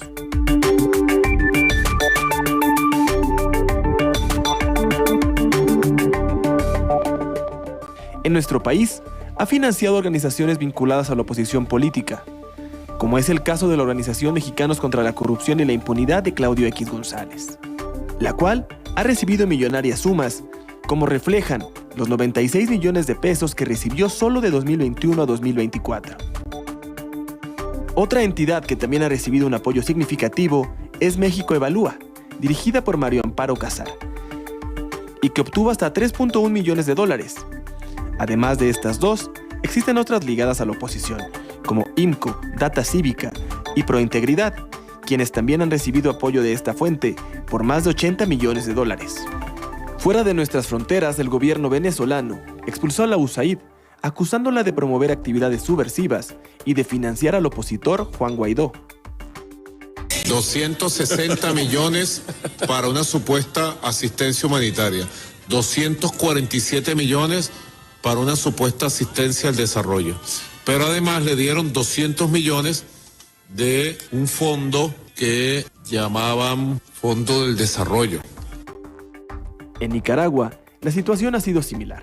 El gobierno de Daniel Ortega criticó abiertamente los esfuerzos de USAID para quitarlo del poder. This is not a political issue, and certainly not a partisan one. Both the Trump and Biden administrations have imposed sanctions against the Ortega regime. Estas situaciones han alimentado el escepticismo en la región de quienes aseguran que la USAID tiene un doble juego, alineado con los intereses geopolíticos de Estados Unidos. Diego Camacho, punto de referencia. Y bueno, mire, vamos con otros temas completamente, y es que el lado más humano de uno de los símbolos de la cultura contemporánea llega en la obra Frida Kahlo, el musical. Es la vida de un ícono mexicano y se presenta en el Teatro Centenario de Coyoacán. La esencia de Frida Kahlo regresa a Coyoacán, demarcación que fue testigo de la historia de la pintora mexicana. Sus obras más emblemáticas cobrarán vida en la puesta en escena Frida Kahlo, el musical, la vida de un ícono mexicano. Es un monólogo, es un pequeño gran pasaje a través de los momentos, yo creo, más como más especiales, más brillantes de la vida de Frida, para poder conocerla un poquito más a través justo de el arte teatral.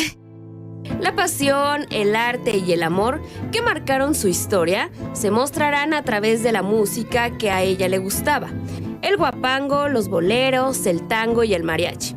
Así, al igual que en su pintura Las dos Fridas, esta obra teatral hará una conexión entre la Frida niña y la adulta.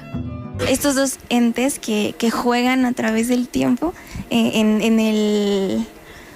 el monólogo, de estos flashazos de su vida, de ella, de cuando era joven y viceversa, ¿no? El monólogo musical, basado en la novela homónima de Beatriz Alvarado, se presentará a partir de este fin de semana en el Teatro Centenario Coyoacán. 11 Noticias, Paola Peralta.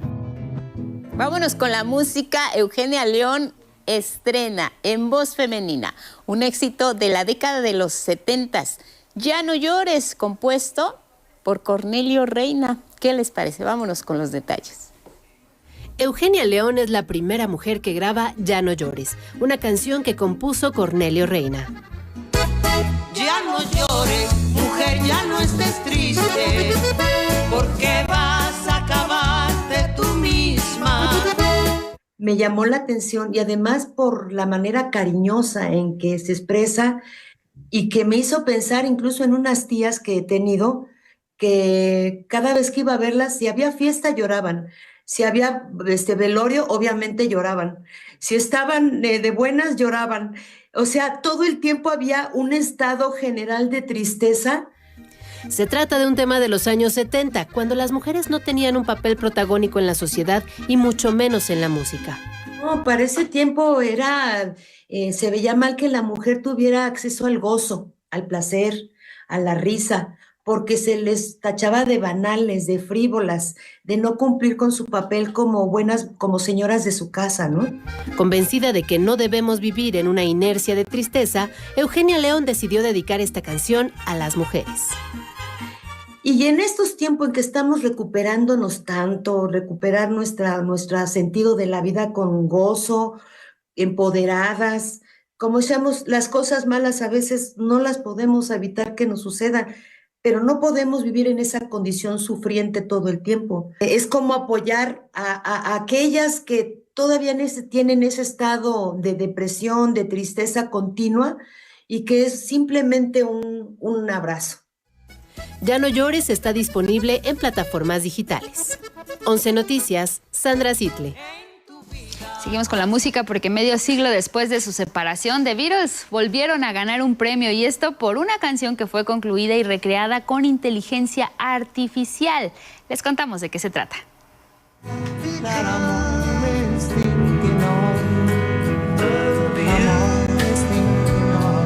Los Beatles se separaron en 1970, pero este 2025 volvieron a ganar un Grammy por la canción Now and Then. El tema fue escrito y grabado por John Lennon en los 70. Paul, George y Ringo la habían trabajado en 1995, pero fue hasta 27 años después que la tecnología creada por Peter Jackson para el documental Get Back permitió terminar la canción. Y el proceso que hicieron fue aislar la voz de John Lennon inicialmente, separándola de los ruidos y de los sonidos adicionales, y adicionalmente, posteriormente, igual con inteligencia artificial, procesar la voz de John Lennon de tal forma que recuperara muchos de los, por ejemplo, de las frecuencias en términos tonales, graves, medios y agudos. Gracias a la tecnología, también se corrigió el ritmo poco constante durante la grabación del demo.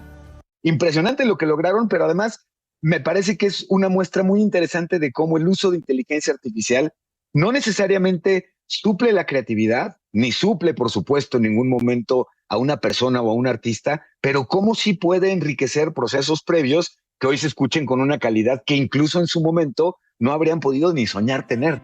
El dilema ahora es humano, pues esta tecnología podría mejorar nuestras creaciones o podría engañar a las audiencias violando derechos de autor y propiedad intelectual. Es que separa, me parece, como de manera muy puntual, las preguntas y las preocupaciones, las inquietudes que han surgido alrededor de la inteligencia artificial cuando hablamos de propiedad, de derechos de autor o incluso del mismo trabajo creativo, en el que, aunque nos interesa y nos llama mucho la atención los alcances, nos preocupa qué podría pasar, en efecto, con reemplazar artistas, con utilizar contenidos de artistas sin su autorización y con ello ganar dinero. 11 Noticias, Sandra Sitle.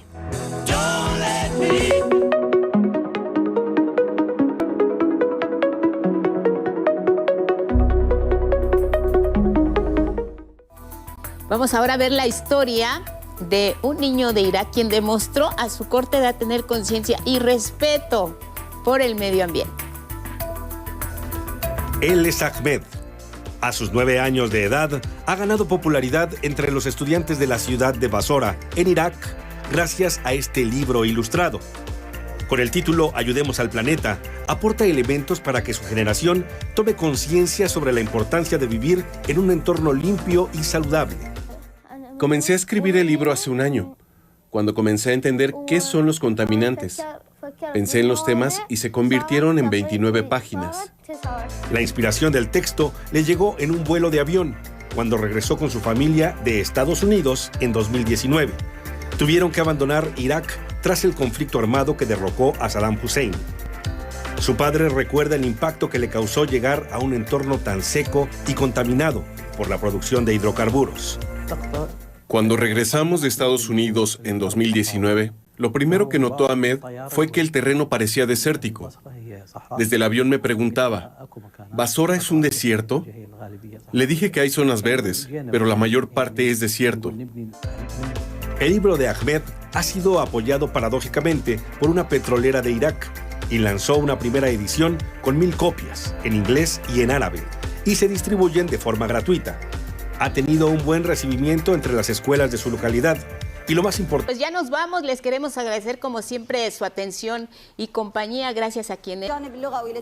El libro de Ahmed habla de proteger la tierra juntos. Nuestra pregunta del día la vamos a hacer ahora los jueves, de jueves para viernes, a nuestros seguidores, que son muy importantes, esta comunidad de Facebook, que nos siguen, Angie, más allá de las fronteras. Así y que de verdad, cuando leemos sus mensajes, nos da mucho gusto porque sabemos que estamos conectados a pesar de la distancia. Así es, Lupita. Y precisamente sobre ello, pues queremos mandarles saludos porque todos los días nos escriben, no siempre podemos responderles aquí por la televisión, pero seguimos muy de cerca sus comentarios, nos escriben desde Atlanta, nos escriben desde Texas, nos escriben desde Houston también, entonces nos da mucho gusto y bueno, también por supuesto que saludamos a quienes nos sigan desde Mérida, Yucatán, desde Chilpancingo, Guerrero, a todos ellos muchas gracias y nos vemos y nos escuchamos mañana. Y los invitamos a que el día de hoy en punto de las 11 nos acompañen en la transmisión especial con motivo de la promulgación de la Constitución Mexicana 5 de febrero. Eso, y agradecemos a Karen Kane y a Roberts por el vestuario. Pásenla bien, nos vemos mañana. Buenos días. Buenos días.